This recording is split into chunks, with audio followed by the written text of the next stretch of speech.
உங்கள் தந்தி ஒன் தொலைக்காட்சியில் தினமும் ஒரு சர்ப்ரைஸ் மாலை 6 முதல் 7 மணி வரை காணத் தவறாதீர்கள்.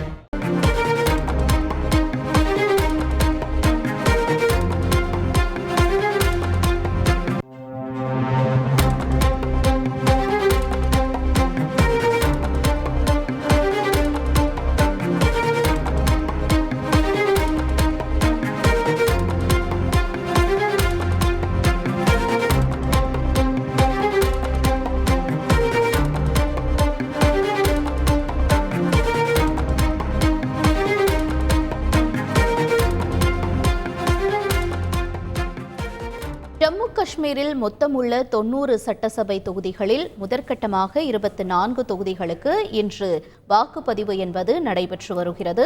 அதன்படி இன்று காலை 9 மணி நிலவரப்படி 11.11% வாக்குப்பதிவு நடைபெற்றுள்ளது. பொதுமக்கள் ஆர்வமுடன் நீண்ட வரிசையில் நின்று தங்களது வாக்கினை செலுத்தி வருகின்றனர். இது தொடர்பான முக்கிய செய்தியை பார்த்தோம். உங்கள் தந்தி ஒன் தொலைக்காட்சியில் தினமும் ஒரு சர்ப்ரைஸ் மாலை 6 முதல் 7 மணி வரை காணத் தவறாதீர்கள்.